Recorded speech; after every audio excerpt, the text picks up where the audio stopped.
Okay. Assalamu alaikum wa rahmatullah. Some people apologize for being ill and having a messed up voice, but I mean, I don't know, should I apologize or should I just say, make dua for me? Not, why am I apologizing for being ill? You should be apologizing that you're not ill. Say, sorry, you have to put up with this voice in your headphones. Yeah. Do you think it actually sounds worse? I don't know if it sounds too much different.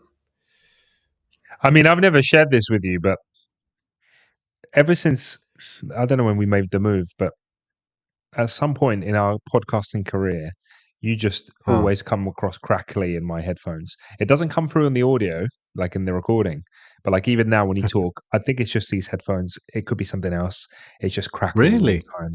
Yeah. So Okay, it could just be. Yeah. It could be the earphones or headphones because we changed in so this mic I've got, when did I get it? I got it like 2 years ago. And then the software, we've changed software like 2-3 times as well. So what's been consistent? Is it the headphones? Just the logo. Well, when the logo changed, the crackly. Well, yeah. Well, did we have anything before? No, this is the one that I changed it many times. Like I pitched changing it, but we never actually went with any of the changes. Even now, I think it's outdated, but we've stuck with it so long. It's been years now. And it's been a while since we last recorded. Has it been like a month? Maybe 3 weeks? And yeah, it's going to be a while. In that time, I've been on tour. That's what it feels like. Except imagine like full on rock star, going on a tour, but then he's got 3 young kids with him. Oh my God. It just changes the game. Groupies. Yeah. So a fan club. So I went to Algeria, didn't I? I went to Algeria like 3 weeks ago. And the first time going with my kids and stuff, with my wife and kids. So it was a first experience. We talked about had to get them visas. In the end, they got visas for like a whole year. But shouldn't need that, inshallah. And yeah, bro, that was the new experience. So the reason I'm saying it was a tour was because I was only there for 10 days, but in 10 days I went to 5 cities, I think. Oh, nice. Where did I go? I went to Mustaghanim. I went to Wadarhiu. I went to Jdiwia. I went to Algi. I went to Ghazawat. I went to Rimshi. Oh, that's actually 7. Okay, some of these I just spent like half a day in or whatever. But 7 cities in 11 days. So it was very crazy. Like even without kids, that would be crazy, But it was very crazy. A lot of traveling, a lot of like, you know what I realized? A big thing I realized about like myself and like my setup is, and probably everyone with kids has the same thing, which is you cater your whole life to your kids.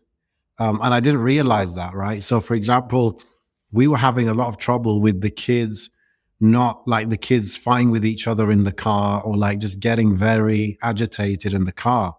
And I'm like, we never had that before. The reason being because we always had car seats, and the car seats would like separate the kids, make sure the kids have stay in there with the belt on and everything. But we didn't have car seats. We didn't have belts even, bro. Can you imagine this car we were using for most of the time? It didn't even have seat belts. So the kids were like free to just like fight with each other and get on each other's nerves, So I didn't even know, like I never experienced that before because I always just had, car seats and separate the kids and stuff. And then also, what else? Yeah, houses. So in these 7 cities that I went to, like none of these houses we were staying in were mine, right? So the houses are not childproof, which means there's so much that the kids can break. There's like windows that kids can fall down, stairs that kids can fall down. So that was like very stressful. Very stressful. And then the third thing was that even the whole lifestyle, for example, like my uncle, like invite us over for dinner, but dinner's like at 8, 9 p.m. Um, and usually my kids are asleep by 8 p.m., but they're just still Yeah. going out at 8 p.m. And then we come home Yeah. at like midnight, 11 to midnight. The kids are going nuts, bro. Of course they're going nuts. But that just made me realize like how much I just cater any outing, any, like, even if I get an invite somewhere, I'll just like go to it or reject it based on whether it works for the kids. Like, if I get invited somewhere, like let's say it's a family thing and we're invited after 8 or around 7 even, I'll just say no, I can't go, right? Because the kids. But in Algeria, we weren't Yeah. doing that. So it made me realize like, yeah, we make our life much easier like that, and the kids' life easier, and just less fighting, less struggle, less stress. Um, but in Algeria, we like didn't have any of those kind of, how do you say it, structures in place, and it was just crazy. Yeah. Yeah. It's like you've become a parent all over again. That makes me think that in That's- Turkey, you're just hardly home, bachelor life, come home, darling, what's for dinner? Where are the kids? Are they asleep? It's like you've only just realized that this is how we live our lives as parents, I suppose, isn't it? no, because that's what I'm saying. Though I avoided all those problems that I described by avoiding Yeah. those things in the first place. Like having car seats, that eliminates one problem. Or our whole house, bro, like any furniture, any decoration, it all has to be compatible with having young kids. You see what I mean? So Yeah. it's not that True. I'm True. living bachelor life, it's that I'm living like a father life, but like everything's based on kids. And I think You've every parent tailored is it. probably, Yeah. yeah, like, Yeah. let's say you have young, you're not going to have like vases on tables, right? Like they're just going to break the vases. So that kind of stuff, and then imagine that um, applied to like every part of your life, kind of thing. Yeah. So It's just good to take that in your yeah, stride though, and really like lean into it and appreciate the goodness of that, because some people can be quite resentful of that. Like they feel like their kids are taking them away from things. Like, oh, I can't have a nice mm, house because I've got kids, or I can't go yeah, to these things and do this stuff and have these hobbies because I've got kids. Um, yeah, and that can make you quite resentful. But yeah, leaning into it and enjoying yeah, it and trying to make the most of it yeah, is where the magic yeah. happens, so to I speak. don't. I accept it. I don't have a problem with it. The only thing that might actually annoy me about it is that like I'm limited. Like let's say, like I don't want to exclude my 2 year old from stuff, right? However, there's so many things my 5 year old's missing out on because I couldn't take the 2 year old and 5 year old somewhere, right? Right. That's like something genuinely like annoying because that limits, you know, um the 5 year old's like, stuff, places I could take him, experiences he could have. But that just made me think, okay, maybe I just need to take him alone sometimes. So that's the Yeah. only thing. Anything else is just like, it is what it is. Like, I don't mind. Yeah, that's normal. And also like, if it's ever somehow feels limiting or whatever, I'm just like, this is just a phase. Like your kids are not that young forever. So it's just a phase of your life, and you Yeah. adapt to it. And just how it's a phase of maybe compromises, it's also a phase of really amazing things, right? And like, they say kids are never cuter than when they're like 2, 3, 4 years old, whatever. So yeah. Yeah. Yeah. Absolutely. So before I ask you what your verdict is, how did the kids find it, Zaire, in general? Assalamu alaikum. A few years ago, the conversation about masculinity and Islam popped up. And of course, I took a big interest in that. And some of you might know that I actually wrote a whole book on Islamic masculinity. I went to the Quran, I went to the Sunnah, I filtered out the red pill, I filtered out the feminism, and I came down to what a good Muslim man looks like. It's a really good book with tons of stories and examples from the Sahaba, from the Prophet ﷺ, from the other prophets of how to be a good Muslim man. It's entertaining, it's not too long, and I'm offering you the free first chapter. If you click the description below, then I will send that over to you. And then if you want to get the full book, you can get the full book. We also have the audio version. So check it out. See you around. It's called The Shepherd's Way. Oh, you know, it's like hard to say because of how it was like it was a tour, right? So their experience of Algeria was on tour, right? But Yeah, yeah, I think generally it was good, bro. It was sometimes very intimidating because we're trying to like imagine. I guess your kids are the same, but my kids don't meet new people too often, right? Most of their life is with the same 5, 10, 15 people that they see. So imagine now we're trying to visit like all of my in-laws, like my wife's uncles, aunts, etc. in one day. We're trying to visit all of them in yeah, one day. That was very intimidating for the kids. Like, uh, they were just like froze up after a while. It's like too many new faces and stuff. But like apart from that, it was good. It was fine. Let me think. They got stuck in a little bit, you know.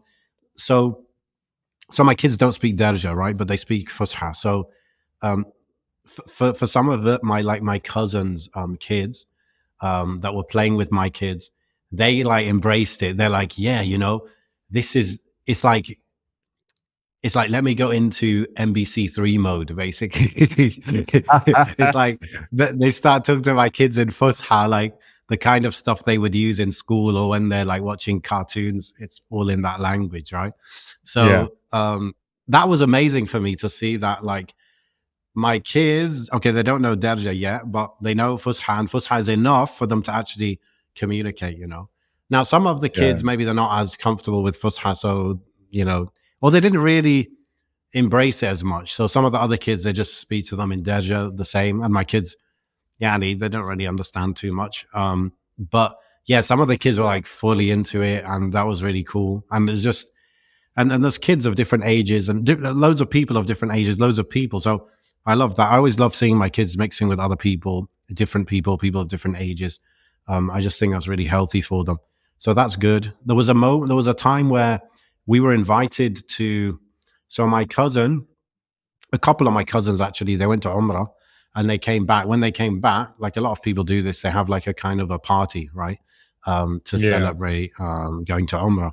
So we went to this, we were invited wherever we went there, and there were loads of people, bro. One house, like kind of a smallish house. And the bro, this is like, it's crazy how many people you pack into one house. So eventually, like when we'd eaten, the men just all went outside. Like there's not enough space, right? We went outside and Yeah. we were just there's nowhere to sit. We were just like trying to bring chairs from inside out or like sitting on stairs or whatever. And one of the neighbors was building their house, so I just let my kids loose on the construction site, and they're just like breaking stuff and smashing stuff. And then Oh one of my no. cousins was like, "Oh, they're going through what do they call it, bro? What's it called in English? Like when you uh, one second, it's called." When you work in a company for like 3 months or something, what's that called? Probation. Internship. Internship. Internship. All right. Yeah, it's like they're Yeah. going through the Algerian internship. True. um, but for them, it's like it's normal. Then all the other kids came and started joining in. Um, so yeah, I think it was generally good. It was good for them, of course, to mix with all these new people and to get a feeling Yeah. from a young age of like where they're from. And to be honest, like my eldest Suleiman, he did like he started to understand more and more Derja, like little bits here and there. Like I was surprised actually, because at the beginning, like someone would ask him like, Kasamuk, and he wouldn't understand.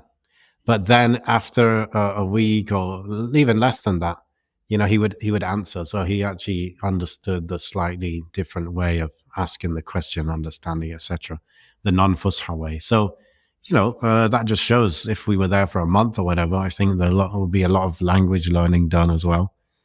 Um, so yeah, generally it was like good for them, I suppose. Just tough for me. Yeah. Yeah. Yeah. Yeah. Yeah. I suppose.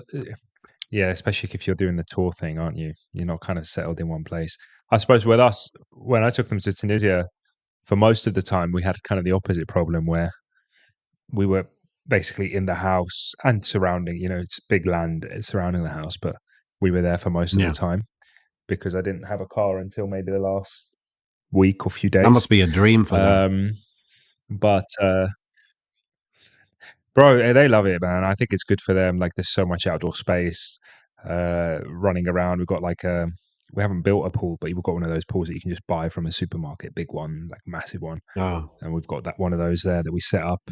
Um, yeah, it's a different environment, and it's like they can be as loud as they want to be. There's no issues with neighbors. There's no, there's animals everywhere. That just keeps them entertained. Things to, it's like kids in an app in an adventure playground. There's so much to sort of explore for boys and stuff. From like spiders yeah. and there's even snakes and stuff. Like, it's rural kind of trees to climb. Like, so Mm, many olive trees everywhere to climb. Um, mm, yeah, and boys just make their own fun with that amount of space, so you don't really have to um, entertain them too much. Whilst here, it's like very much, especially my kids. Some of my kids are just so demanding when it comes to. They, they I was speaking to my wife about this. It's like they can't.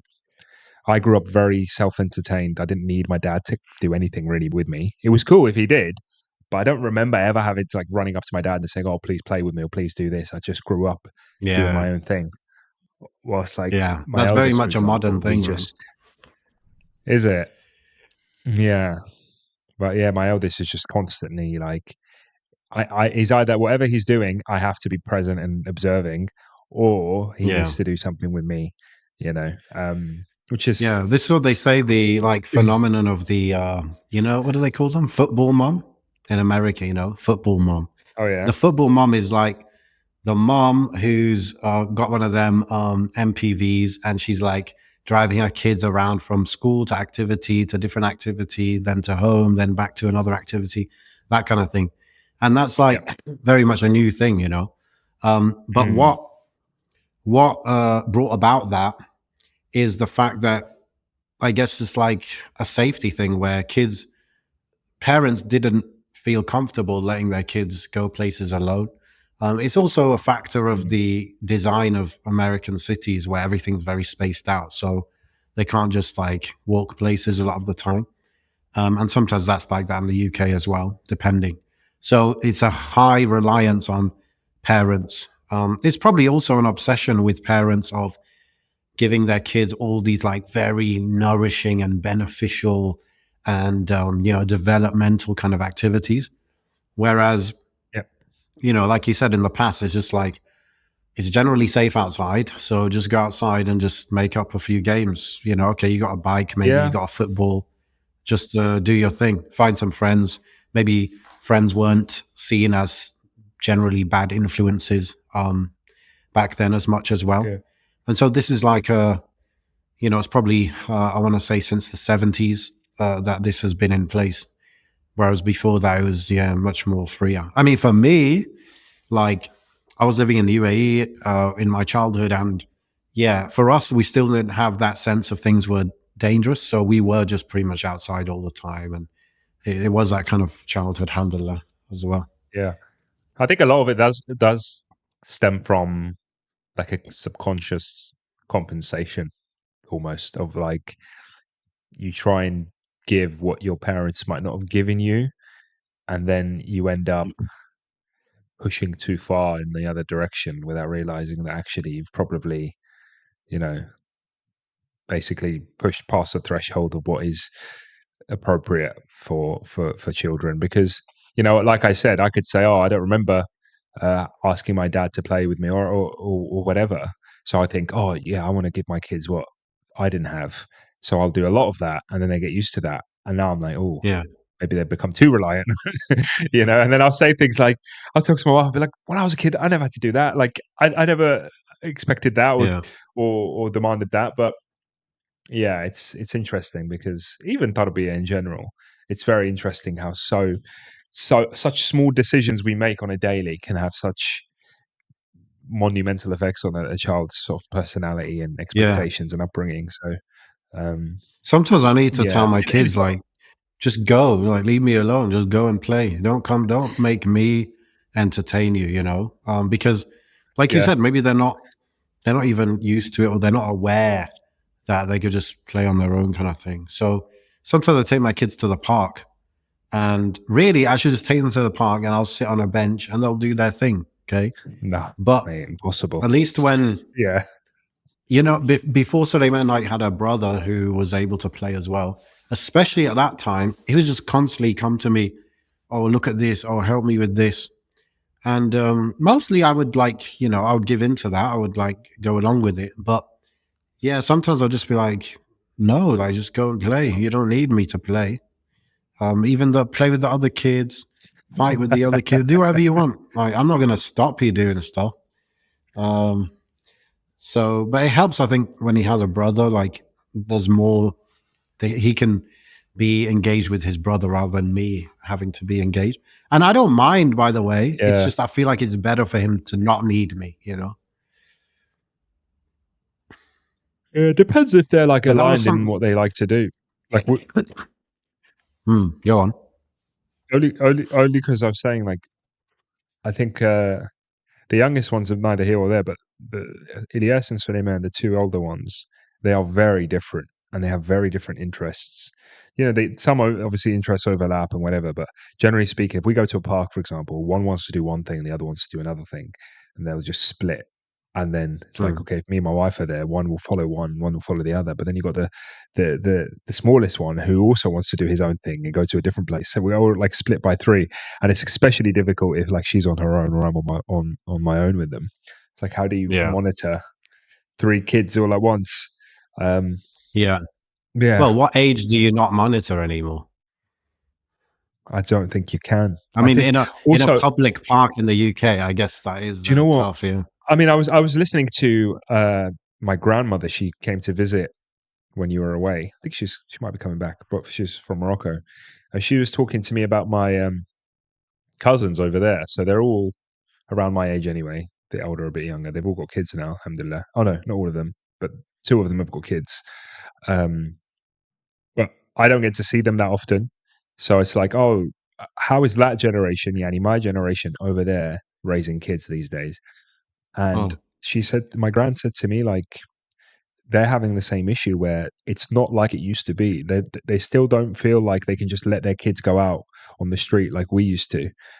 Even when I was young, like at Suleiman's age, the age he's at now, what, 6, 7, I was walking like a mile or two to school every morning and coming back on my own or whatever. And yeah, sometimes I'll get into trouble or whatever. Like I remember one time some guy beat me up. Sometime I got in a fight. It happens, right? But it wasn't like someone's going to pull a knife on me or not that that's going to happen necessarily here to kids. But do you know what I mean? Like I think the awareness of the internet and social media and those viral videos and stuff have really put a bit of shock and awe in parents to fear the worst and fear that XYZ might happen to their kids. Like even like letting my son walk around the corner as a test, it gives me like this level of anxiety because I just don't know if I could trust him to do it without messing about or just getting into trouble or whatever. We have to learn to let go at some point. We don't want to be helicopter parents. I just don't know what what what this day and age of letting go looks like. Like me and my wife have hypothetical discussions all the time of at what age would we let them out, or what age will we give them a phone? What age will we go to? Let's send them to the local shop or whatever. And it's crazy to think about it now because at his age, I was already doing all of these things. But now, like looking at him and thinking that he could do that now, I just don't think he's got it in him. From both angles, I don't think he could do it. I don't think I could trust him to do it, but I don't think I could trust the world to let him do it. Yeah. It's I don't know. What's it like in Turkey? Is it? Do you think you could let your son out at 7 years old? All right, quickly, this is a call for all the ambitious and hungry Muslim men out there. I've got a free full guide on how to crush your dreams and your goals in the next 12 months. Ideally, you should be looking to accomplish 2 to 4 big chunky goals in the next 12 months, and this guide shows you exactly how to do it top to bottom. You'll be actually shocked how much detail it goes into, and I've not left anything behind. It's completely free. It's for people who maybe they've accomplished some things in life, they're pretty happy, but they realize they're stagnating. They've still got some ambition to do more. They're still hungry to do more, but they're kind of not really getting there or not getting there quick enough. So check that out. It's completely free and go and do that and grab that now. The link is in the description. it's funny because my son always asks me, how old do I have to be to do X, to do Y, to do, like, he's always asking these Yeah. questions, right? And I do give him answers, but it's like, I always say, like, oh, maybe this age, maybe that, because I don't know. But I think he asked me, when can I go to the shop, right? Which is like maybe a 4 or 5 minute walk.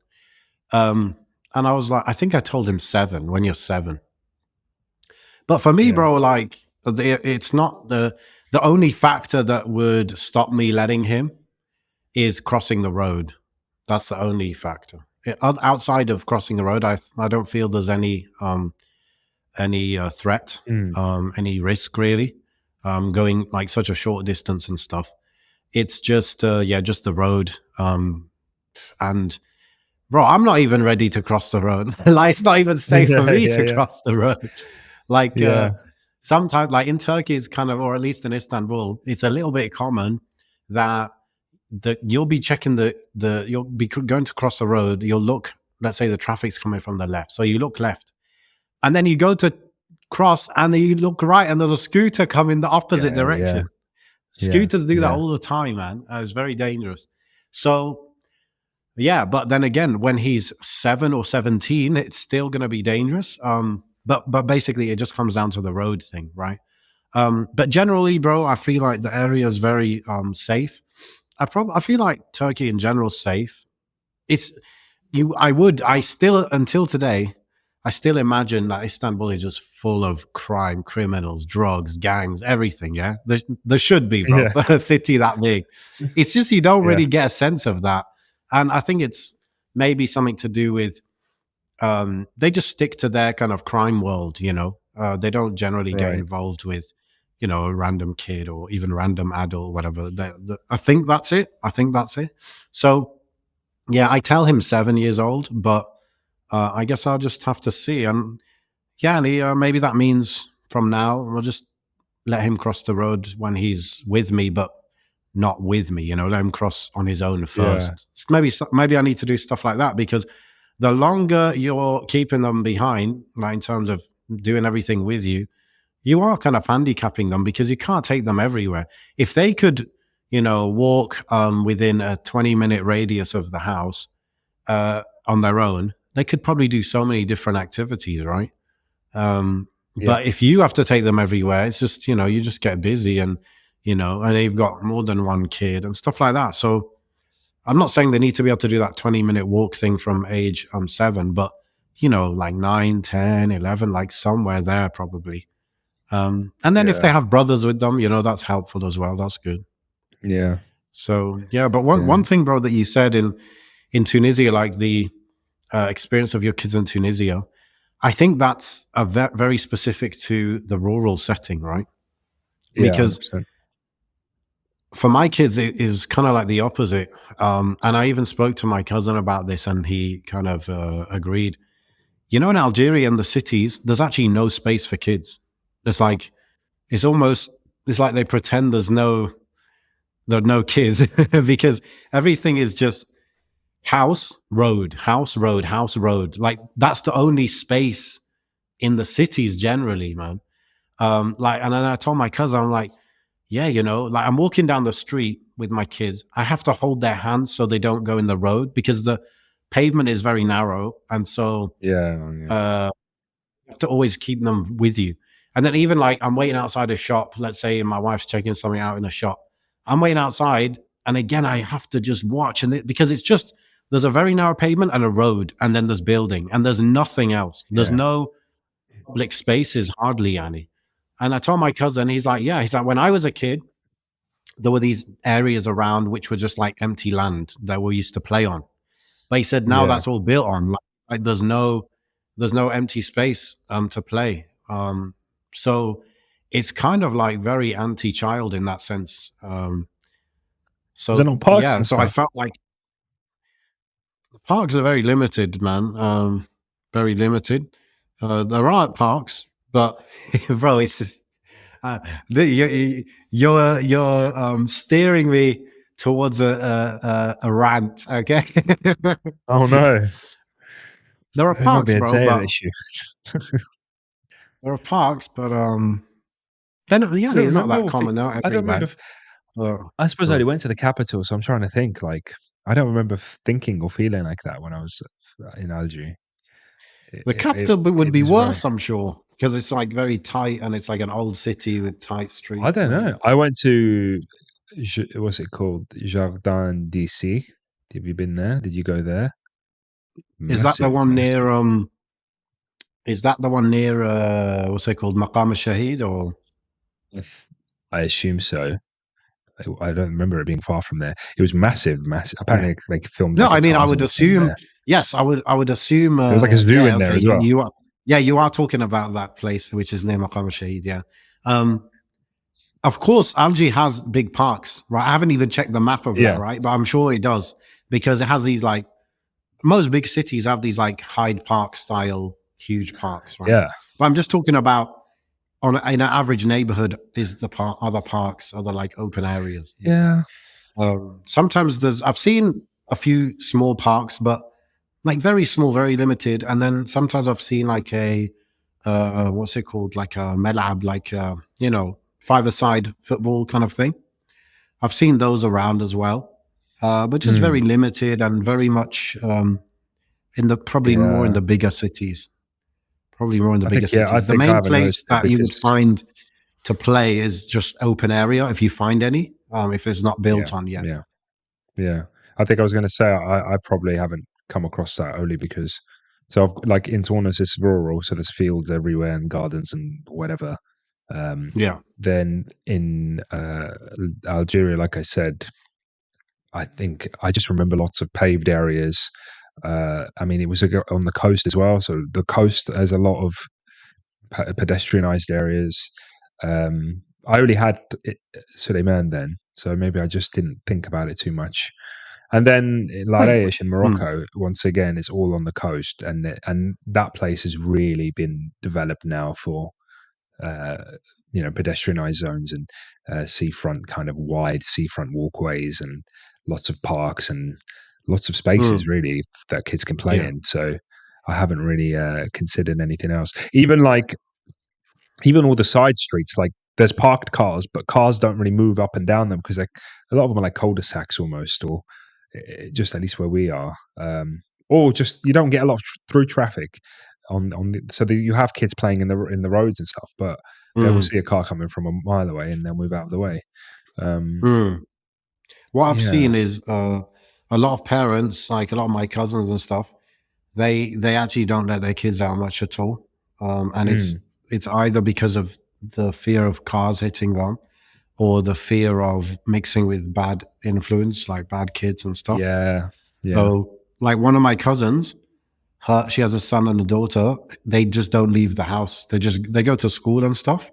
But they all their playing and stuff is in the house. It's kind of crazy mm, because, and this is something I was thinking about Algeria, like after having gone again, and this time with the family, is sometimes you think of less economically developed places as it's like, yeah, it's going to be more natural, more like handmade stuff, homemade stuff, organic, natural. But a lot of the time, it's the opposite. And it's kind of like I always had that, I guess, view in my head that, yeah, like less developed means, okay, it's less developed. That's a bad thing. But the good thing is there's more of this like nature and this and that. But it's actually not. Like Algeria is more polluted than the UK, right? Not less. Algeria has less places to play outside in the city than the UK, not less. So even though it's supposed to be less developed, but it's just, I guess the way it's developed is much more and random. And so, yeah. So these, these things that you would think it doesn't often have. Of course, it does have that in the rural areas, though, for sure. But for example, in all the places I went to in this tour, like not one of them was like very rural. Even mm, smaller cities, these characteristics I was talking about. Like for example, like I think I just have average kind of lungs or breathing. I'm not sensitive to pollution, but once in Algiers and once even in a smaller city, Ghazawat, like in Algiers, okay, once I was like coming back to where we were staying in a taxi, and it's just my lungs killing me, man. Like you can really Really? feel it. And then, but that's not, that surprising because it was like rush hour and there's a lot of traffic and whatever. That's fine. But what about in a smaller city? I was just walking through the city center, and again, it was like I can feel the pollution. And I guess because, like in Turkey, I think they generally follow the standards, the European standards, when it comes to emissions and stuff from cars. But in Algeria, maybe there's like no rules on that. So like you see it a lot. Like you just see a lot of dirty fuel being burnt. You can see it coming out the car, and so you start thinking like, yeah, that deal that I thought you had, or that trade off, where it's like, okay, it's less developed, but then it's also more natural. That's unfortunately not like playing out as much as I once thought. Yeah, I guess some places are going to be better than others for that kind of stuff. I think though, I Yeah, mean, going back to the rural thing, like there's yeah. rural areas in the UK that you can get that and really enjoy that. The only thing about rural areas in the UK is that you just stick out like a sore thumb. Like you feel so, Mm, like you just feel like you're being watched. yeah. um, yeah, like especially like Sussex, where I am. As Mm, soon as you dip out of big cities like Brighton and surrounding Eastbourne and all those kind of areas, you you get into these like little villages. And like I've driven through villages, I've stopped in villages, I've had to work in villages before, and villages with no signal. Everybody knows mm, everyone. There's one mm. bus a day in and Yeah, out of yeah, the yeah. town. Oh, bro, those areas, like I've been in so many of those areas, and I'm just like, what am I doing here? And you can just feel everybody looking at you. Mm, yeah, it's like yeah. it's like have you seen those like zombie movies like I Am Legend, where they have like a they have like an enclave. It's Mm, like shut off yeah, from the rest of the world. That's yeah, what it yeah, yeah, feels like, man. Um, yeah.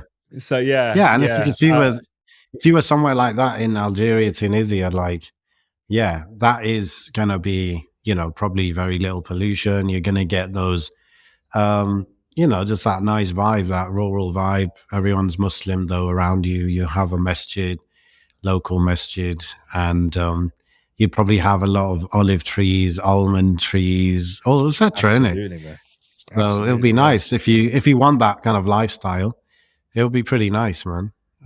No, But alhamdulillah, like that's what we my make of it. And like my we've brother, still got a my brother's kind of considering living in Algeria. So I told him like, yeah, like on one hand, like if you want those like activities and access to stuff, you need to be in a big city. But I know him; he's like very sensitive to pollution. So I'm like, yeah, I think it's gonna have to be rural for you. But like rural, but like maybe with a 30-minute drive to a proper city or something. Maybe that's yeah. doable. I was really impressed with the capital of Algeria. Like really impressed. I was really like quite surprised pleasantly, and even amenities I thought were really good. I thought the underground thing is like sort of subway-ish system, whatever it was, metro. Metro, yeah. I thought that was super. I don't know what it's like now, but when I was there, it was like pristine. I was so surprised how clean it was, how efficient it Mm, was. Just get a ticket from the machine, like that sounds crazy to me. Like in Tunisia, he's just like hoping it doesn't break down, whatever tramway mm, or whatever they've got. What else? I remember going to like some supermarket, not supermarket, like almost like a mall, and they had restaurants and all sorts of stuff in it. It was near the ocean. I thought that was super cool. What else? It's been a while, and I'd have to look at like all my photos and stuff. But despite the fact that like I was staying in a very old, sort of like French flat system that hasn't. It's one of those ones that there's some places oh, where from the the colonial owners are time. yeah, so the owners are like probably Right. French and they probably abandoned it and it's just been taken over by, there's still like a lift Mm. inside that's like has never been serviced since the colonial period and it's like looks like it's going to snap at any moment and bring the whole building down Yeah. with it. Stuff like that. Because there's no maintenance, it's just literally Yeah. one of the, there's apparently so many. I heard Yeah. stories as well of, there's properties like this where obviously when the French were kicked out, they just got taken over by families who've lived there for generations, and then one day some descendant of some French person comes back and just kicks everybody out. I've heard that Well, happens. they have the right to do that. Yeah, I don't know. I guess if they've got the paperwork and there's some sort of rapprochement, I guess that's all part of the adel, I Well, guess, isn't it? I saw a video recently about so let me find the right word. So basically, apparently in Algeria, yeah, they have since independence, they've still not made, how do you say it, like legally defined France's occupation or colonialization as a crime or as criminal, or like the specific acts that they've done or that they did at that time. So it's like when they're asked about it, like the government or different figures, they're all like, yeah, we know it was criminal and the people know it's a criminal, but they won't legally make it criminal, because I think the repercussions of that is that, okay, now some sort of accountability is expected, or some sort of, maybe some French government figures come to Algeria, now they're able to be, who knows, arrested, or I'm not sure, right? But Yeah.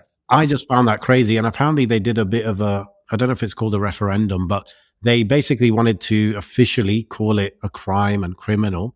And then there were some people in the government who refused and were against it, and then it didn't go through. And it's kind of mind boggling to think that that is the case after what they did, Mm. I mean, I think all those countries in general are moving towards more and more independence from previous, status quo, being the Western world, Europe. Like I was reading a lot about, I was watching it because I had the BRICS summit yesterday, I think it was. Started yesterday. Okay. And I was looking at a lot of Al Jazeera sort of news reporting on that.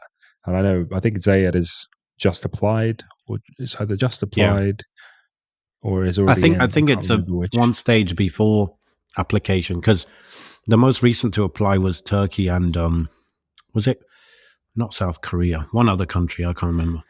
Yeah. Yeah. Algeria joins BRICS. Algeria has been approved for membership in BRICS New Development. Oh, 1st of really? September Yeah. 24. Yeah. Closer. But then you've got another one in October that says Algeria closes the door to BRICS. Algeria has decided not to join BRICS. Mm. Algeria Yeah, officially because I think the turns way it works page on is bid to join BRICS. BRICS could like allow them to join, but it doesn't mean they're going to join. It's kind of up to them, something like that. Oh, I thought I must have missed that. Last I heard, they were going to join. And that was September, but now they've closed the door on it.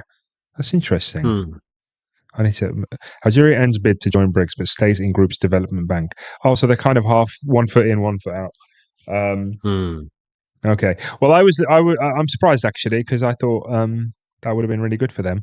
But I was listening to a lot of like geopolitical analysts on Al Jazeera talking about it and how it's really is a force to be reckoned with in terms of rivaling the status quo, if not surpassing the status quo that's been kind of outlined by America and Europe, and really bringing forth this kind of multipolar world, Hmm. multipolar world order that I'm talking about. And I have noticed, and I'm sure anyone watching or paying a little bit of attention to world politics notices, like these countries kind of slowly maybe making more subtle moves of quote unquote defiance against Western wishes, and also uh, the words that they utter as well. Sometimes it is just words, but they're words that maybe 20 years ago wouldn't have been acceptable. The only people that were saying words like that before was like Gaddafi, bro. you know, because he used to Yeah. just say whatever he wanted. Obviously, that didn't end well for him. But there's a lot more like of that Gaddafi quote unquote rhetoric among everybody now, more or less. Hmm. Um, whilst before, like just uttering any kind of I don't know, what's the word, agency, I think, without relying too much on, I don't know, an instruction booklet from Europe or the West in general. For example, Yeah. Tunisia rejected an IMF like loan bailout. I think it was last year, whatever, which people would have been clamoring. Politicians would have been clamoring for an IMF kind of loan back 20 years ago, whatever, and they would have just taken taking that willy nilly. It doesn't mean that these countries aren't just moving from one sort of being under one boot to another boot, whether it's China or whoever. But Russia, it yeah. does show that they can. There is wiggle room, and there will be wiggle room, and it will keep going in this direction because America and Europe can't. They can't have their boot on the necks of the whole world forever. And that's Yeah. clearly being undermined now. Like you could see that with Afghanistan and that kind of conflict, the way that ended. Even Iraq, if you want to push it back to that. One of the commentators was speaking yesterday. He was just like, although America is very good at marketing itself, if you put it on paper, they've lost so many wars in recent times. He started from Vietnam. He was like, believe it or not, they lost the war of Vietnam, and then they actually lost Iraq, and then they lost Afghanistan. They look like winners, and they market themselves as winners, but all it's been is just lost, lost, lost. They've never achieved their overall objective. And even that continues even with Israel, for example, and what the genocide that they're perpetrating at the moment. That they are spread so thinly that it's unsustainable. It is unsustainable not just for Israel, but it's unsustainable for America to continue like this whilst the whole world watches and the records are being written. Yeah. It's just I mean, it they got reminds me of like like 800 and something bases around the world. Like, if that's not spreading yourself thin, what is, yeah, but they're not even like, I was listening to some ex-military personnel about this, and they were just saying how like even those bases aren't very well defended. They're not like Fort Knox. They might have like one No. system of defense that is very much nothing like the Iron Dome. These aren't bases that have iron domes all over them. This is just, Yeah. it could be It's like an just like a outpost or military something. presence. Yeah, yeah. Yeah, But it's a military presence in 800 and whatever parts of the world. Like, that's a lot. yeah, That is a lot. That's a lot of yeah, of course. resources. Um, Yep, that's a lot of resources. It requires a lot of people. And these are the areas where you get spread thin, isn't it? With money, with people, with training, maintenance. It's crazy when you think about it. Even yeah, for some of these bigger bases, they would literally bring American like fast food things over there to open up and all that, and they yep, make these mini Americas. So it all costs a lot, but it's that's what I was gonna say about like I don't know about Afghanistan, but in Iraq, it's like there's a fake objective and a real objective. So it's like the fake objective was to take out Saddam and to maybe you could say to kind of conquer the country and bring it under the way they want it to be, right? But the real objective was just to make money for these people that did make money in the end. The Blackwaters and the Exxon Mobil and Raytheon and all these companies who they have people in government. The whole revolving door. Do you know revolving yep, door concept? So like, you'll have a guy who works in the Ministry of Defense in the US, and then he'll finish his job there and go straight to work for Raytheon. Or you'll get another oh guy yeah, who's yeah, yeah, like working in Raytheon, and then all of a sudden he's quit his job at Raytheon, and now he's got a job in the Pentagon. yeah, It's like, yeah, what's yeah, yeah. going on here? So But there are a lot of conflicts of interest between government and the military industrial complex. And that's what I'm saying. Like, so for those people, it was a victory. Like they got what they wanted out of it. But from the point of view of the normal, you would say, military victory, or from the point of view of the American taxpayer, or what's good for yeah, Americans, yeah, it was complete failure. I think what's interesting, however, is that there's not just a decoupling of states from their colonizers, but there's also the decoupling now of organizations, companies, corporations from America itself, because they don't have to be loyal to America. If they see opportunities that are more desirable in other parts of the world, then that's where they will move, because America has no say on it, on a company starting in one place and then actually shifting operations in a completely different direction, making money in a different direction. Maybe it doesn't benefit such and such company to, um, focus and build and ingrain itself in American society, when actually, I don't know, it might see China as a developing kind of nation that it wants to really focus on and shift its goals. I mean, especially for like the war machine as well. Yeah. So you were Like, saying the decoupling is not just happening in that sense, yeah, but I in mean, another sense. if you look at, even you were mentioning like Lockheed. Did you mention Lockheed? You might have done, but Yeah, like war, Raytheon, Lockheed. Yeah. Mm. yeah, those kind of companies. They although they're in our lifetime, it's been okay. Like wars in the Middle East is what benefits us as a company, right? Well, if you notice, war in Europe is now what's happening.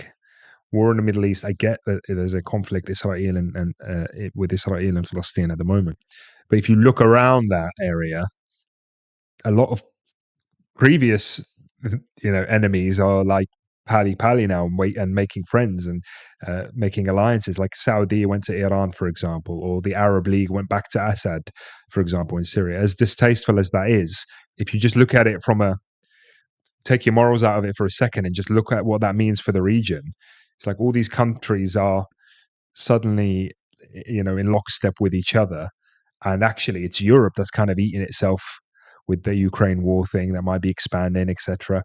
So it's interesting to just see that global shift, um, Yeah. and it makes you realize actually maybe it benefits these kind of corporations to shift focus now, to flip the script a little bit on what we're used to. Uh, and the Middle East becomes a place of investment, and Europe becomes the next perpetual war zone, right? Like it can happen. It's wherever the money's going to be. Mm. You can't have the Middle East in flames forever, because it's like it's like a volcanic ash, bro. A volcano will tear apart a whole field or tear apart a whole land, but it's from that fertile soil that's created investment. Is when plants grow, etc. You can't just keep burning a field and then expecting anything to grow from it. There's nothing left to burn if it's burnt forever. So where's the next place we can look at to Mm. start wars and make money, right? And they'll Yeah. have to shift. Yeah. Yeah. I mean, So yeah, for sure. I mean, they're definitely making a lot of money out of Ukraine, and even rebuilding Ukraine as well. There's a lot of big contracts. But just yeah, going back to Algeria, Algeria's been, from what I've observed in terms of foreign policy, they've always been kind of stubborn. I'm not gonna say they've been like 100% like rebellious, but they're just stubborn, bro. And I don't know why. I don't know if it's just the nature. And I'm talking about specifically the deep state or whatever, right? The Mukhabarat, the army, whoever's in charge, right? It's like they're not particularly. For example, if you look at the UAE, you say, okay, they've got these big ambitions. And if they're going to be stubborn or resistant, it's because they've got an agenda and they want to push forward with the agenda. But Algeria, I don't see that. I just see stubbornness in general. Like, I'm not sure yeah, why. Like, for example, there are many things that I've heard over the years. Like, for example, they wouldn't let France use their airspace to send military yeah. stuff to Mali. Or recently, actually, just recently, I learnt that the Algeria imports all of its wheat needs are imported, right? Which is crazy and ridiculous, but it is what it is. And they were always importing this 6 million tons of wheat every year from France, exclusively from France.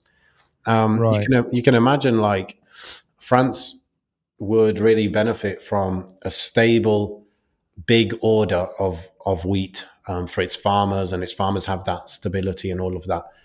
But this recently, yeah, and they've been claiming that they're gonna start to grow their own wheat and stuff. I don't know where they are with that, but it would take a while to get to full self sufficiency. So they put out a new like tender for wheat, and they said it's for like 500,000 tons, and they're like, anyone can apply for this except France. And I don't know why they did that, but they did that, right? So they have these moments of like, yeah, like rebelliousness or whatever it is, which is cool, which is better than, a lot of other countries. But I'm not sure what's the direction. I don't know, but yeah. Yeah. I think maybe they're like pushing more towards a bit of an autonomous coalition within their own region as opposed to something as big as BRICS, because they are doing that, maybe spearheading even that kind of alliance between Tunisia and Libya that I think we might have spoke about before. I think they had a follow-up I meeting don't know though, recently. bro. Like, by the way, what I'm saying is not recent. It's been for decades like that. In fact, uh, maybe 30, 40 years ago, they were more present on the international stage when it comes to foreign policy, when it comes to mediating between countries or just getting involved more, right? They're less involved now, but they've always had this stubbornness, or whatever you want to call it, rebelliousness. Um, and personally, I don't see that they want much alliances, much getting closer to countries. I think they're very nationalistic. What that means for foreign Oh, policy is you you don't literally you would trust I don't know, Tunisia as much as you trust like the UK. Like there's no like brotherhood. There's no like. I It's don't just know, like man. that's how I But think they see it. this is like this regional coalition that they were building anyway was really quite interesting. Even like a few days ago, here's another news article about it. So I just googled it Mm, again. Algeria announces imminent summit with Libya and Tunisia again, um, doing it again basically. Framework, talk about the framework of the Algeria, Tunisia, Libya trilateral consultation. Blah blah blah blah. They It's about security sharing, migration, developing the border areas. A lot of it is border control. I think they're basically trying to make this block to stop sub-Saharan immigration, and that could also be something that is actually desired by Europe anyway. There is a big oh, for sure. immigration kind of problem at the moment across North Africa that they're trying to manage. I say Mm. problem. I just They see it as a problem. I can't comment on what it is or isn't. Um, but also, it's just a way of them like pointing at Morocco and saying, "Oh, look at this little club that you're not involved in." I mean, look, you never You say know? never. You never say never. So, it would be good to have some sort of, agreements like that and cooperation. I mean, Um, I I saw an guess I'll just article. believe it when I see it. I had to verify this because it was just a post that I can't verify yet. But there was a report that uh, Algerian uh, Algerian citizens can now visit Tunisia without even a passport. They can go and just show their ID card, Hmm. um, which is actually quite a huge development, really. Um, It's the I next don't. I stage in mean, just swallowing Tunisia into Algeria, isn't bro, I it? told you about the whole ambassador stuff. Did I mention that? No, I don't think Where all so. of like Tunisians. I was watching this video of the Tunisian president welcoming all these new ambassadors for different countries. So some from this country, that country, and you'd think that they would all live in Tunisia, but for some reason, all of them had a little subtext under them saying they lived in Algeria. So it was like Hmm. ambassador for Chad, for example, lives in Algeria. Ambassador for I don't know Germany, whatever, Hmm. hypothetically, lives in Is it Algeria. possible that they're doing like a two-in-one? Maybe, maybe, maybe Because there. But I maybe mean, Tunisia is just like too small to have a one guy for it. it's never. I don't think it's been like that. I don't think it's been like that in the past. I Right. just think I'd like to understand more about that and what the kind of vision is. But the fact that this is then happening, this trilateral kind of whatever collaboration between the three countries, it is interesting, and it could be that maybe Algeria sees an opportunity with its neighbors that it doesn't necessarily, if Tunisia, Algeria, and Libya partner up in something or collaborate in something, it stops. They're like-minded in a way. They have the same culture. They have the same kind of even geography in a way. You know what I mean? So there's stuff that they're definitely going to benefit from. Just look at those three countries together. They all share borders. Um, it's very important for them, and it's Yeah. good for us, alhamdulillah, to have countries, neighboring countries where we're all Muslim and we're all there Yeah. is that We're freedom of not fighting each movement, and other. there is that absolutely. Actually, Whilst the opposite now was happening. Did you hear about with Morocco now? So Moroccans could come to Algeria with they could get, I think, visa on arrival or no visa needed, and they just cancelled that literally 2 weeks ago. So now all Yeah, Moroccans need visas, and there's a lot yeah, of Moroccans in Algeria, like come to work and stuff like that, or they have family even, um, and that's a big blow. That's messy, messy. yeah. I really hope that that just rewinds, inshallah. And I get it. I know what the issues are. I know they're tough issues to kind of remedy.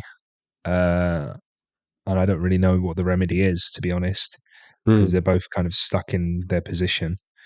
Um, but they're stuck in a position without much push, if you know what I mean. It's not like threats like, oh, we're going to go to war with you if you do this. We're going to go to war with you if you don't listen to us. It's kind of like, no, this is our position. That's your position. And just leave it at that. Do you know what I Yeah. mean? I don't consider it like there's Kind of skirmishes petty. breaking out or anything like Hmm. that. Yeah. Yeah, it's more like silly, petty things. Yeah. It's not like Korea and North Korea and South Korea are always threatening each other with war every Hmm. 5 days. But actually, I So just remembered something that this change might have been triggered by there were a few spies that were caught, and they were mm, Moroccan. They were Moroccan, yeah. But some people were claiming they were spying on behalf of Israel and stuff, and so yeah. that could have triggered it. So if that's the case, maybe that's fair enough. Maybe that's fair enough because if someone's entering with no visa, it means you know nothing about them, which is probably not, it's probably not a good Yeah. idea if there's that potential threat. And so you're not saying they can't come in. You're just saying they need a visa. Maybe so be it. I don't know how the visa works because, like, is it like the type where you could do it on the spot in the airport, or is it like the long thing that I had to do? I'm not sure. I don't Mm, know. I've never. When I went, I just told them I'm Tunisian, and I kept quiet about any Moroccan side of me. mm. Yeah. I told you when I went to Morocco, they said, "Where are you from originally?" Because I was using my British passport, and then I was like Algerian. They were like, "Cool, cool.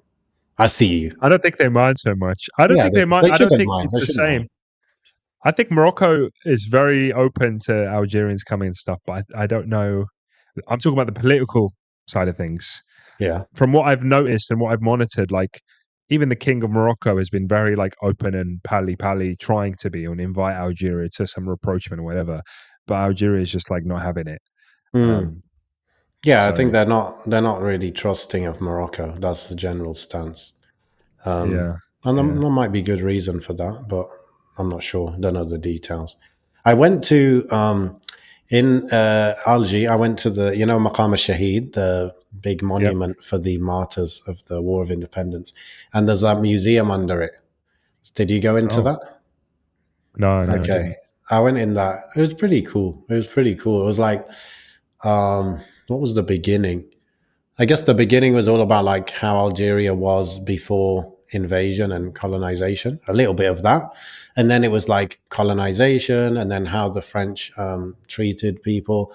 And then it was about the Mujahideen mostly. There's so many guns in that museum. Like you can see the different Really? types of guns and like all the different periods, like the initial resistance, which was like, um, I think Amir Abdul Qadir was part of the initial resistance, but it was very much tribal. So it was like all these, I think it was like paintings of these tribes where they would go and attack the French, either with swords or they had like, those early guns where there's like gunpowder and long Yeah, tin guns, basically. It was in the yeah, yeah, 1800s. yeah. And then over time, it showed the different weapons, and they had a section about how they would torture Algerians and stuff. So it was like a whole thing. It was pretty good. It was pretty good, to be honest. Um, yeah, that was Did you go nice. to Tizu Ouzou? Nah, man, that's pretty far. I mean, that's Is it? another. Oh, I ended up No, there. I mean, I just mean it's. If you look at the map, it looks close to Algiers, but it's still probably an hour or two away, right? Yeah, So we yeah. had monkeys there, bro. There was like wild monkeys everywhere. Yeah. Tizi Ouzou is like one of the greenest parts in it. And then you've got Bjeya as well. Bjeya, I think, is known for these monkeys. They like naturally Mm. live there. Um, but yeah, the more east you go, the more green it gets. But you know, one thing surprised me. Yeah, I've never been to Algeria outside of the summer, apart from this time. And bro, it felt like summer. Like it was very hot. There was like not much rain and stuff. And when I asked them about that, they said, yeah, like it's the last few years. It's just like winter has just been shifted. Like winter doesn't begin until like December or something, or even autumn doesn't Yeah. begin until December. So it's kind of messed up because when you go to the west side of Algeria, that's like the hottest, driest area in terms of on the coast.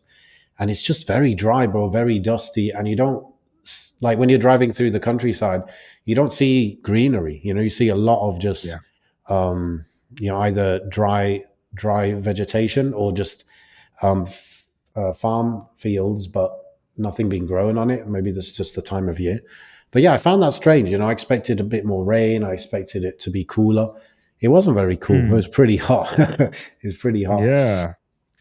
I've noticed that as well. I mean, you're going this kind of time as well. I'm going Tunisia, inshallah, next week. And looking at the weather, it's still, 20, 27, 26. Wow. Yeah, Is low of that 27, 17. 26? Is that inland or on the coast? This is in, this might be the capital. Yeah, it's the Okay. capital. So it's kind of half half. Inland where I am, let's find out, because that is Maybe it's very hotter but much, less humid. let's find out. Okay, I've got bad connection today. Let's try this town instead. Nope, can't find it. Okay. Of course, you can't find the middle of nowhere towns that I come from. Typical. Um, yeah, 27, 29, 28. Yeah, a little bit hotter, if Mm, anything. that's very hot, Um, man. Very hot. hmm, great. I mean, I like it. This time of year is nice. It's a romance season. Yes, Okay, it is. romance everywhere. Yeah. I care because it's the rural area. The whole, like, just the whole vibe changes based on what season it is, not just because of the visual, but just because of the colors that are out there, what's growing on the trees, what's in the market, you Yeah. know, the price of goods. It's Yeah. like, Yeah. oh, Yeah. don't get pomegranates now. They're not in season. When they're in Yeah. season, everyone's got pomegranates. Or it's Yes. like There's when I almost too much with of it. And they have to like give it yeah, away. when I went in February last year, oh, this year February, it was orange season, citrus and stuff. We had oranges everywhere. We got Mm. so many orange trees, like Yeah. Berdic. And I Yeah. told my auntie, I was like, Auntie, why do you sell the oranges? Like, there's too much for you on your own. She goes, everybody's got oranges. No one's going to buy them. Because everyone has got. Yeah. You don't Yeah. think of it like that when you're like, oh yeah, I'll sell oranges. The whole town and surrounding areas are rural. They all grow the same stuff and they export it to the rest of the country, or maybe they export it even out of the country. But to Yeah. sell it locally, Yeah. no one's going to buy oranges. Everyone's Yeah. got Yeah. oranges. It's like selling snow to an Eskimo, isn't it? Exactly. Yeah. So Yeah. so much, so That's one much. thing, bro, about Algeria, bro. The food's definitely better. It's like the best. Like I'm just talking about the raw ingredients. Yeah, it's like the best tasting food I've had, I think, in my life. Yeah, Um, that's why the so, Romans loved North Africa so much, bro. That's why they mm, loved it. They didn't want to leave.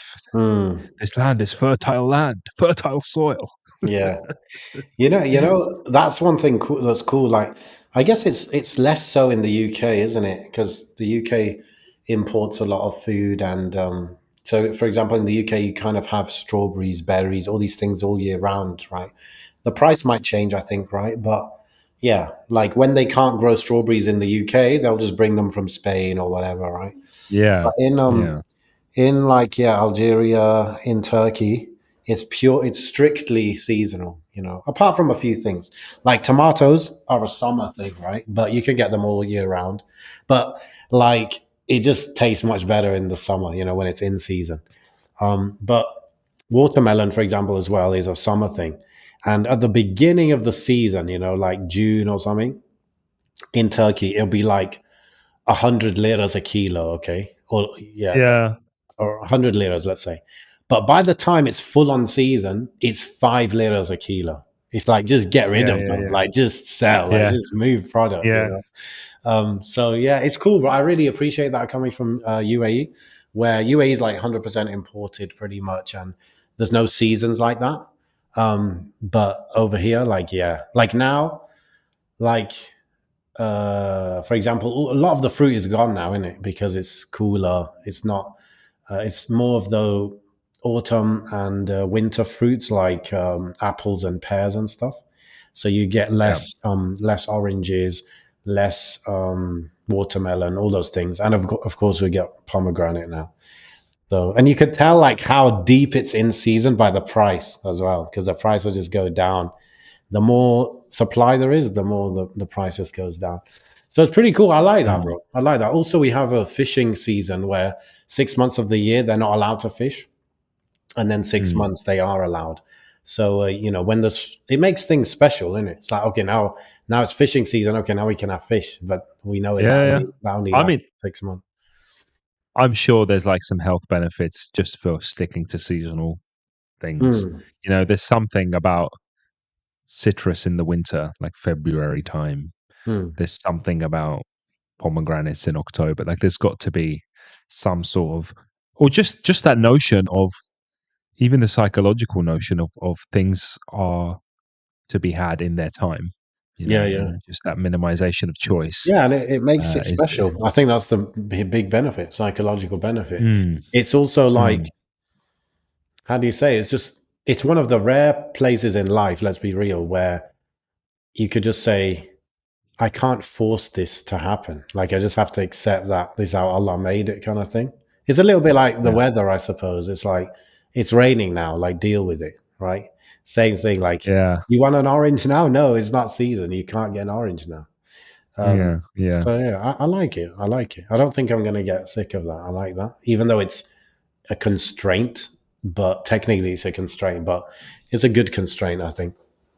no, of course, of course, Yeah. yeah, But overall, I think like in Algeria, because now I've been to like more places and I've been with my family and kids and all that. Yeah, I think Algeria is like anywhere on earth in terms of when you have your own place, you could just make it however you like, really. Like in the confines of your living space, you could just pretty much do what you want. If you really want, you could bring stuff from other countries, like, I don't know, you want a fancy coffee machine. Okay, you could bring it if you really want it, right? And that's there. Like yeah, you control what's within those four walls. And um, in Algeria, things are generally very cheap. So, you can make things, you can make a house nice, maybe nicer than UK because it's cheaper, right?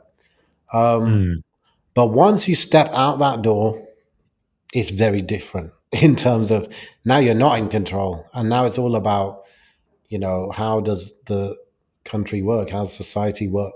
yeah, And I just think, like, imagine your life now, like you or the listener, if your life was any average thing that you do outside of the house, if that was like 10 to 100% harder, then how would your life be?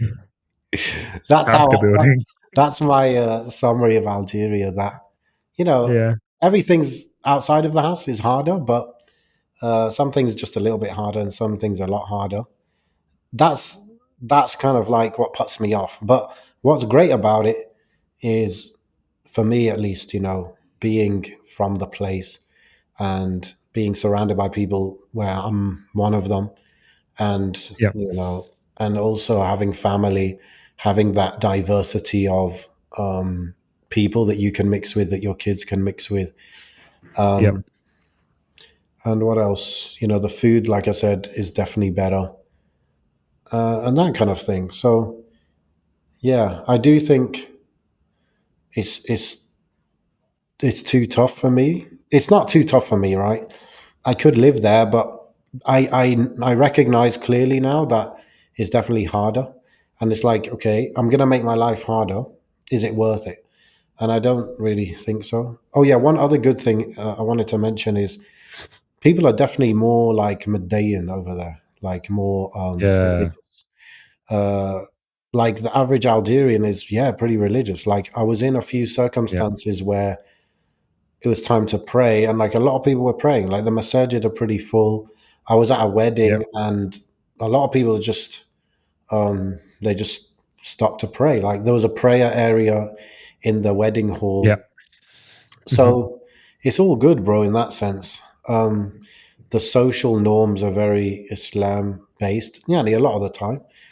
And that's really good as well. It's just, I guess, I'm not, for example, if you ask me, okay, England's a lot easier than Algeria, but then England's, average people are mostly not even Muslim anyway, right?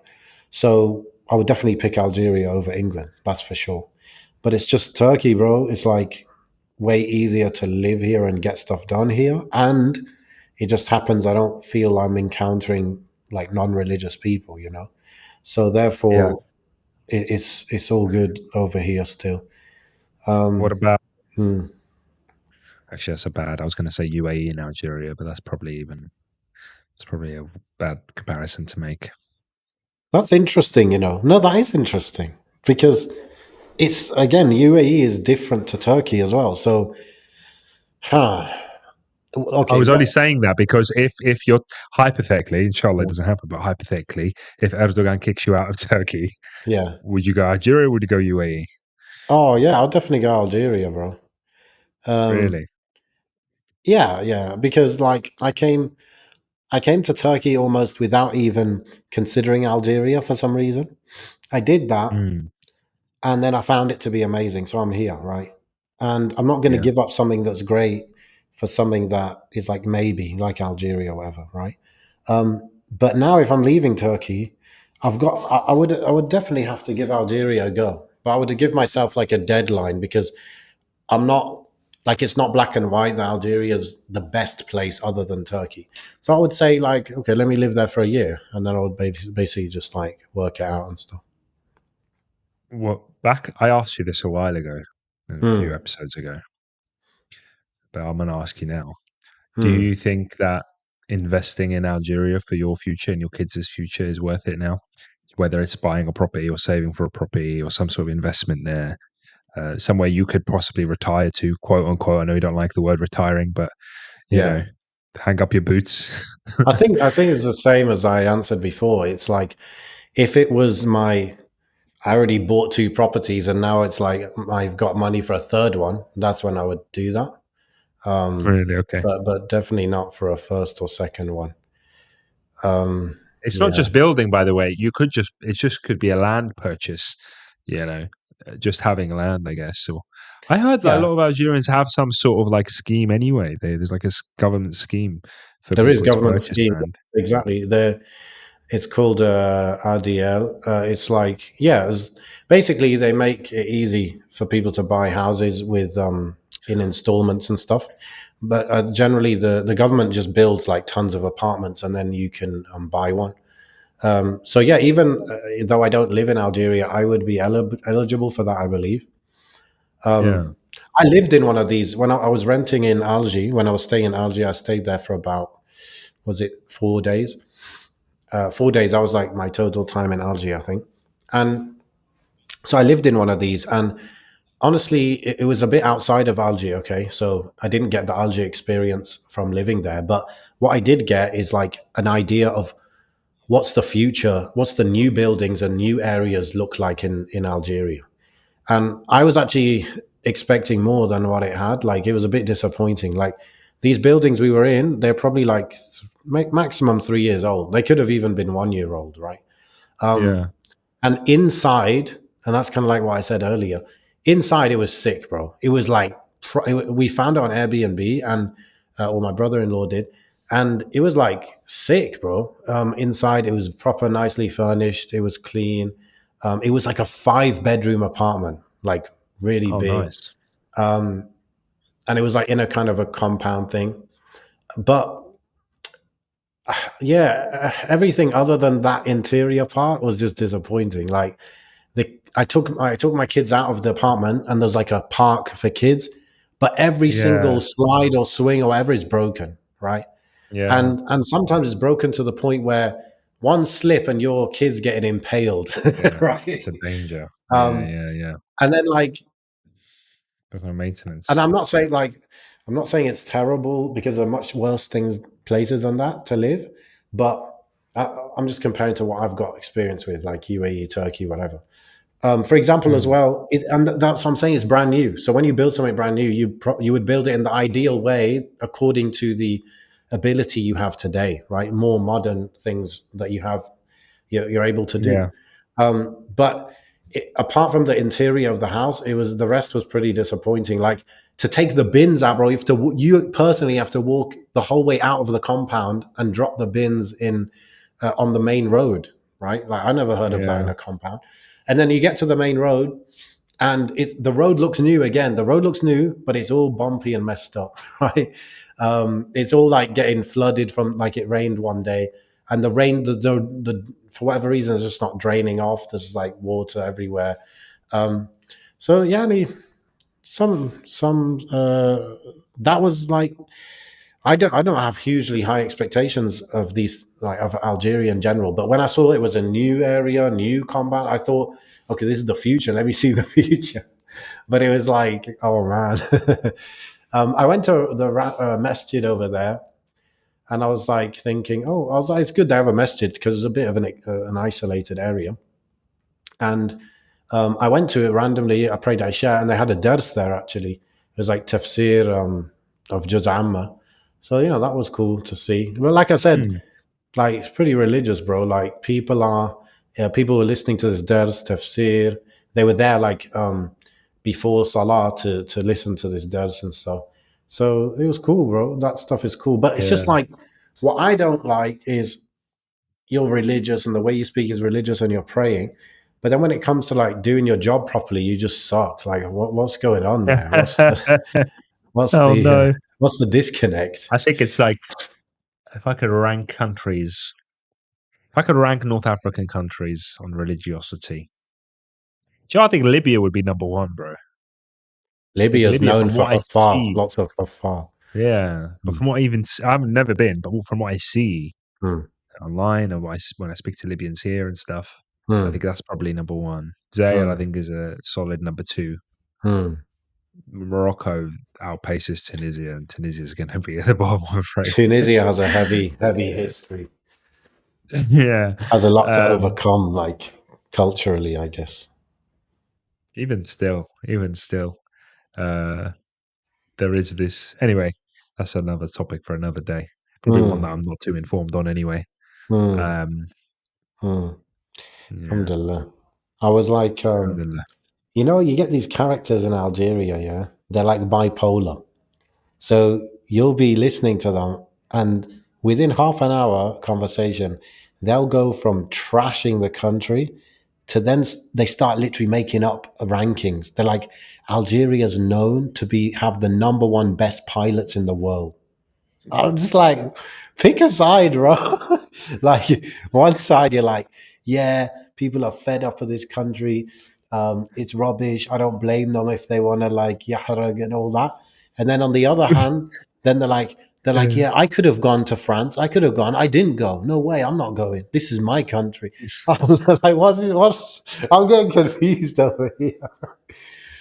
Uh, There was a meme. I'm never gonna find it. There was some meme of some Ziri talking about how uh, Putin's scared of Tibborn and like Putin, Putin يخاف منه. I was like I don't laughing my think head off. so. I wish I could find it. It was hilarious. But yeah, it's that same thing. Like they love their countries, bro. North Africans love their countries, die for their countries. Mm, Very, very much still got that nationalism in them. mm, Uh, Generally conservative, you know. Yes, you're going to see some that are online that are very liberal and very English speaking and very much want to be seen with, but that's everywhere. That's everywhere. mm, But if you tap into the Arabic speaking side of their online presences and their Arabic speaking side of, the social media, you'll see just as much mm, conservatism as you'd hope to see, just as much Islam as you'd mm. hope to see. Um, and I think that's where people get it twisted. They see a lot of this English speaking nonsense going on. Even in Zayed, bro, you get French speaking bourgeoisie types that like to espouse some sort of It reminded liberal me, world order views. at the airport when I was coming back, I Yeah. got to the airport 2 hours before my flight, and I nearly missed my flight. That's how slow. I don't know how, but it was that slow. Anyway, we were like really in a rush to get on the plane, so it doesn't leave without us. And after passport control, you gotta there's like you have to pass through this kind of customs thing because obviously they really don't Yeah. want people taking money out of the country. So there's a these it's always like this, but I don't know if you have these in Tunisia, but in Algeria, the female police officers are always big, bro. They're big. And I don't mean fat, I just mean big. Anyway, Okay. so I remember this lady from before because she stopped my brother. Um, so she like we were trying to just rush through, and I'm like, look, we got to get this plane. Like, look, we don't have money. Let's just go. And then she's like, no, she's speaking, exclusively in French. And my wife wanted to like beef her about it because she's like, you're in Algeria, speak Arabic. Like my wife doesn't even understand French. Like, come on, Yeah, everyone yeah. speaks Arabic. But it's just we didn't have time to beef her. But yeah, people like that need to be put in their place. I think not like aggressively. It's just like we're in Algeria, speak Arabic or speak Qabali if you Mm, want. Although most people wouldn't understand, but speak a native language. We're not colonized. yeah. What do I know? آخر فلاون, and I know آخر فلام, and I know oh god, there was one more that I knew, but I forgot it. Amygdalid. Bro, the funniest sounding language. What? That's bro. You're getting banned from Algeria, bro. I'm more Algerian than you now. That's Yeah, it. when I I got the look at the Kabali names in me. of certain places, yeah, I'm just like, wow, that's interesting. Like an interesting word. Skigzga or something. There's some. Yeah, No wonder the very. poor Khalijis have a hard time with us. Yeah, well, it's very interesting. Just the sound, just like very unique. I love it. Um, I love it. yeah. I always wonder whether I was Kabali or I don't think. I don't know. I think you wonder whether your family was Arabized or were they immigrants. Mm. Most are probably Arabized. Well, according to I don't really take this too much, but according to my family name, I'm just Arab, but who knows? Mm. I don't think it's important. I don't think it's important, but According to my family name, I'm Algerian. oh, really? I mean, what? Most people that with my surname are in Algeria, apparently, even though it's a very popular Tunisian surname. Yeah, yeah, Mostly Algeria. yeah. Actually, when I was in the consulate here, there was a lady who had the same family name as me, and then she's like, "Oh, are you from Yeah. Wahran or whatever?" And I was like, "No." I was like, she's like, "Oh, I thought maybe we was from the same family and stuff," and I'm like, "This name is literally all over the Arab world, like, so it's not that special, but it's definitely an Arab name, but yeah, yeah, it is what it I'm is." asking ChatGPT now. Okay, what are Oh, you apparently asking? Tunisia. Just Hmm. asking where my surname is most popular. Apparently Tunisia is the most popular I with don't Timothy believe family ChatGPT neighboring like region. that, bro. Don't give it that much credibility. Bro, I've been using it literally for everything. It's crazy. Me too, I but use it for still. so much. I should pay. Why don't I pay? I don't need to. It seems to do everything I need it to do without paying. Does it do What am I paying can for? it read images in the free version? It can now. I didn't used to, and now Oh, all the information is current as well. I used to only like have a yeah. certain year or whatever. It's Now I can shove it a website, and it just reads the website for me and does what it needed to do. the image reading thing is next level. Oh, I do. Like I would just casually take a photo of some instructions in Turkish, and I'll be like, oh yeah. how do I Tell do me what this? to do. Or I won't even tell it like translate it and then tell me. No, it's just it It just knows. does it. Yeah. Yeah, You know what's a random my thing it my does son to me has. sometimes? Funny Yeah. error or bug or whatever is I use the voice thing a lot, right, on the app. Oh And right. I will ask it something and it will transcribe my voice into it'll be Welsh. It will write it as Welsh. And then it starts giving me a Welsh answer. I'm like, what? Welsh is a very funny looking language as well. Yeah, yeah, bro. It's incredible. It really is. Like my son had some homework recently, and I just couldn't be bothered to do it. Couldn't be bothered to look over it. I didn't have enough time. I literally Yeah. just took a photo of it, I was like, oh, sweet. Those I are all just the did that answers. yesterday Right, with let me my check. son as well. Really? I was like, let me check if he got it right. I just didn't have time to sit there and work it all out. And then, And yeah, he did well. and then he was like, what did ChatGPT say then about my work or whatever? And then I realized, I'm like, we used to say Google it, but this generation is going to say ChatGPT it, right? ChatGPT. Guys, yeah, man, it's But insane. I can fully see No, it now, yeah. Like maybe this is another episode, but I can fully see it. You know these like new glasses that people are talking about that Meta put out, yeah. mm, Like augmented reality glasses or whatever. I can fully see glasses, right? Glasses with camera on, and the camera is connected, feeding into like an LLM, and it's just like whatever you look at, you could just prompt it for that thing, right? Or yep, there could be a level of auto prompting. So, for example, you're walking through Japan, and it's you just give it an auto prompt, like all the writing in Japanese, just auto translate translate it. it. Yeah.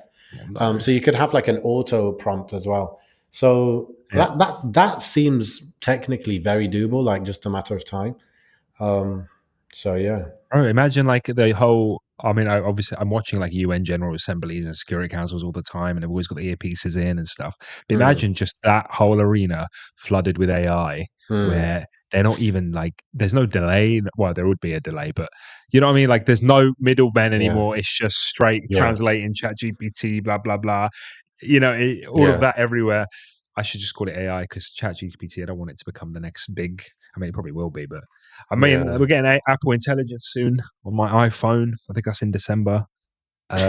That looks nuts. Um, Mm, yeah, man. I'm trying to think. I was going to say that I used it for something else, but I can't recall. Everything, bro. I'm using it for mm, so much stuff. Web design, like using it every day for web design. Even to the extent now where I've realized it knows software as well. So, like, I'm using a particular software for web design, Webflow, for example, and I'm trying to do a specific thing, and no one's really got the answer I'm looking for on Reddit or whatever. And it just hit me. I was like, I just asked ChatGPT how I do this. Let's see if it knows. yeah, Just told me how to do it. And I was like, mm, sweet, done, yeah, awesome. You yeah. know, um, yeah, it's Right, right at the insane, man. beginning, when it first came out, I would say a good 25% of the time, I would just be frustrated and I would abandon it, right? Now I don't Really? think that ever happens. Like I'm Mm. always pretty much satisfied with the answer. So yeah, next level. All right, bro. Let's end it there, inshallah. Um, oh yeah, I just wanted to say this thing because we're talking about Algeria and stuff. I think I have this privilege, right? And I don't know if you do as well, because psychologically you're like not in the UK fully, right? But I've got this privilege where I live in Turkey, but I don't interact with Turkish ongoings the way that the average person does. So I don't know about Turkish news. I don't know about the kid Mm. down the road that was kidnapped the other day or whatever. I don't know any negative stuff that's happening. Whereas the average person's like on Twitter beefing about the new policy that the interior minister did. Yeah, I don't know nothing, bro. I don't follow nothing. Okay. In the that's why they hate UAE, you, bro. in the But you UAE go is pretty much the same. Like it's just like, Oh no. kind of live my life and just focus on my stuff. And so this is the privilege of the bubble that I'm in. But in Algeria, I'm out of all countries, I'm probably the most informed about what's going on. And so that's probably, but that a lot of that news is negative, that you hear. So Oh no. that's why I'm more like aware of negative stuff in Algeria versus Turkey, because I either hear it from family, or there are a few YouTube channels here and there that I would like watch videos about certain events in Algeria, and a lot of it's negative. And so that's probably why it's just the only country where I'm a bit more aware of these day to day little details of what's going on, kind of thing. Like there's some right now, yeah, there's some sort of scandal where students that live in the dorms in Algeria, in what city was it? I want to say it was Wahran, yeah. In Wahran, yeah, they got Mm. food poisoning. Like 150 of Oh. them or something got food poisoning. Some of them had to go to hospital. And these little day-to-day scandals that are kind of always happening. But yeah, I learned about all these kind of things. Or like there was a student in a university in Algeria who was kicked out of the class by the professor because she was wearing niqab, Oh, and right. that was like very messed up. And then I think the professor was saying, "Oh, you're not allowed niqab in the class" or something like that. And then people were confused, like, well, like surely not, right? But it turns out that there is a law against government employees wearing niqab. Can you imagine? There's a law against that, but not against students wearing it or whatever. So I learned these little disappointing facts from these videos. Well, yeah, they've got that in Tunisia in terms of like government buildings. Hmm. Thing is, it's not. This is a whole other topic for another day. Yeah, yeah. It's not beyond the realm of understanding why that law exists. Some people want to frame it as like an Islamophobic thing, but when you say to me, not allowed to wear niqab only in government buildings, I get why. I understand because of the security threat and the people taking advantage, and there have been people that take advantage. Obviously, that's a shame, and that shouldn't be the case. But when people want to frame it as like oh, they hate Islam, chill. Like, have you been to a masjid in Algeria before? You know what I mean? It's fine. Yeah, but there Um, are factions and significant I know, factions yeah. of the government who are like that, and that's where this Of comes from. course. And we like Well, that's that we don't want nothing to do with them. They shouldn't be there. They should be gone.